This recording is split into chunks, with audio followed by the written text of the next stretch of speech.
The world's a pretty big place.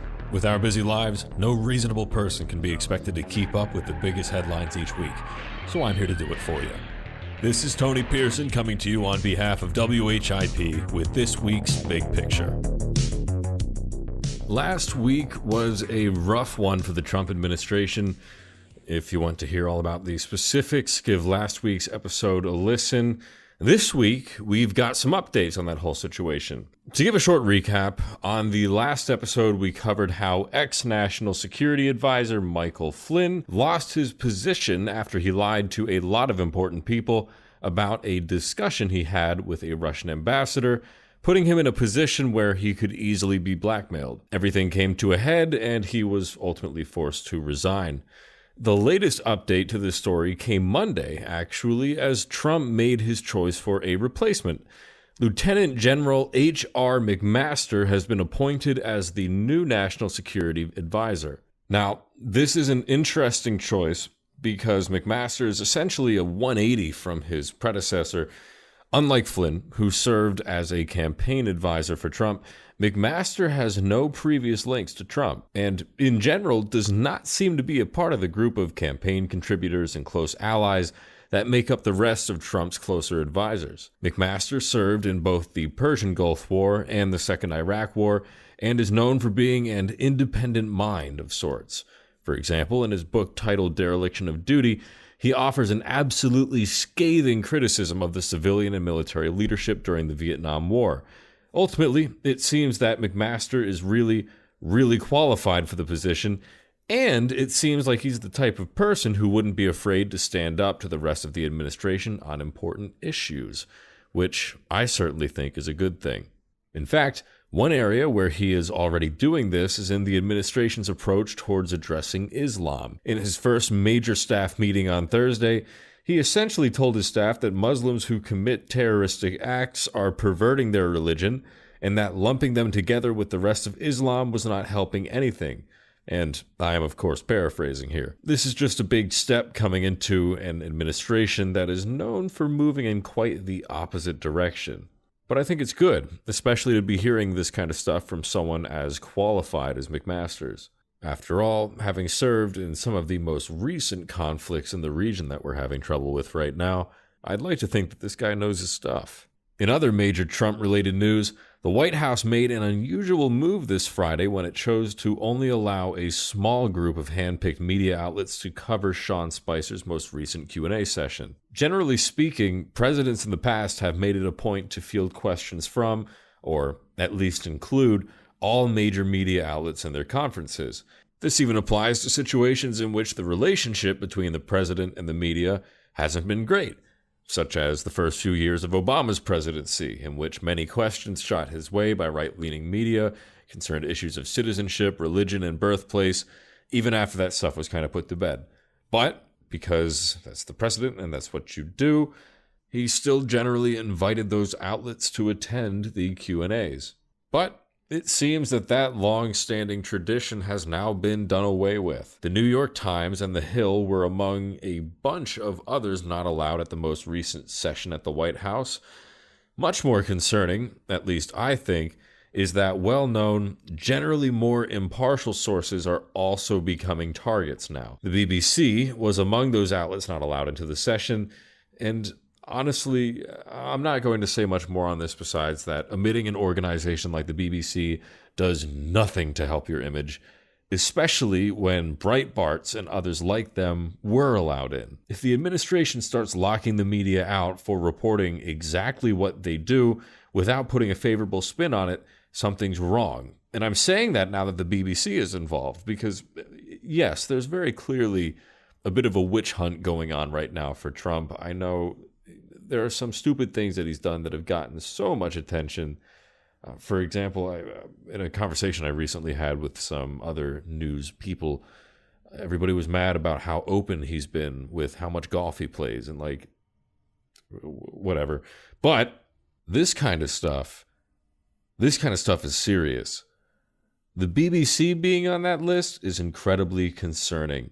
The BBC is essentially the gold standard of impartial news reporting honestly in the world. I know they still have their bias because it is impossible to eliminate bias, but it's just not good. Attacking the media like this becomes a slippery slope really quick. Going from attacking the likes of BuzzFeed, for example, to blocking the BBC from asking questions at an official Q&A session is a big leap. Stuff like this just makes me uncomfortable as hell. And if it doesn't make you uncomfortable, I encourage you to read up on how this turned out in Russia, China, North Korea, and much farther in the past, Germany. It's one thing to give media a little slap on the wrist. Let's say, the Associated Press last week, I believe, released an article about Trump using something like 100, I believe it was deploying the National Guard to round up 100,000 immigrants, something to that extent. And that just didn't happen. It was very bad reporting. By all means, make statements against that. Crack down on that kind of stuff. If you're going to, come out and say, if he even decided to keep the AP out of this most recent Q&A session, I would understand that. At least that's making a clear and direct point. This is just getting into some really shady territory. It's broad. It's not targeted. This kind of stuff never ends well. I feel like a broken record saying this all the time, but I hope that Trump figures that out soon too. Anywho, moving away from this week's Trump news, Utah passed a new law allowing for the use of ranked choice voting in all future primaries, joining Maine, which passed a similar law recently as well. For those of you not in the know, the United States uses a simple first-past-the-post style of voting, where voters can vote for one option and one option only, and the candidate with a majority wins, at least before you get into all the other stuff that affects the various things we vote for in this country.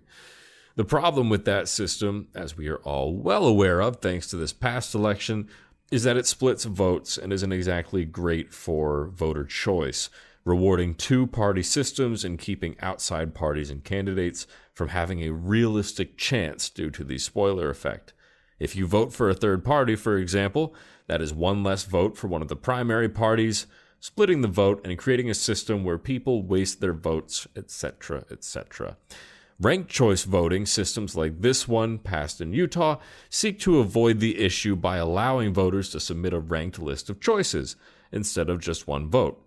In short, if your top choice doesn't make it, your vote gets moved along to your next choice, ultimately meaning that it is much harder to actually waste your vote. With these systems, it becomes much safer to vote for a third party, which would be great because right now Americans seem pretty fed up with the Republicans and Democrats that effectively run the whole show. I, for one, think this is fantastic news. I hope it spreads like wildfire throughout the other states and eventually to the country as a whole. Finally, for our last big piece of news, and what is turning out to be a bit shorter of an episode, but hey, I don't mind. We've got something hopeful to end on: a potential HIV vaccine. I'm going to start this off by saying that yes, every year a bunch of potential cures for HIV and a host of other notorious diseases pop up, and yes, many are not heard from again. This is because, thanks to modern medicine and lots of guidelines and stuff like that keep consumers safe, we test the hell out of everything we call medicine in first world countries. That's the way it should be. That's why we don't have snake oil salesmen and stuff like that going on anymore, for the most part. A lot of hopeful treatments are found to ultimately have serious side effects or are much less effective than once thought, etc. And as a result, they're not heard from again. With all of that in mind, a new vaccine-based treatment for HIV is making headlines after it succeeded in suppressing the virus to the point of being undetectable in 5 out of 24 patients. This occurred during trials at the Irsi Caxa AIDS Research Institute in Barcelona. That is a mouthful. 5 out of 24 might not seem like much, but for a disease like HIV, this is a huge deal. HIV is one of those diseases where when you've got it, even the tiniest bit is essentially a lifetime. We've got nothing to really combat it.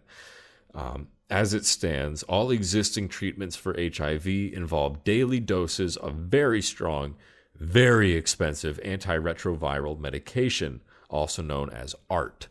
This medication prevents the virus from inducing AIDS, which is almost always deadly, but it only works if taken every single day, and it only really fights the symptoms. It's not working to get rid of the virus, which means that if you're in this situation, you could be taking these drugs for the rest of your life. As a result, successes in fully eradicating HIV from people who already have the disease are very rare. In fact, they're almost unheard of outside of a few very unusual cases. Seeing that a new, reliable, and possibly permanent solution may be in the works is fantastic news.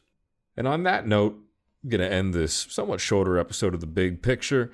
Hope you all had a fantastic week or weekend or whatever you're coming out of listening to this. I'm Tony Pearson coming to you on behalf of WHIP here at Temple University. Here's hoping that your next week is a good one as well.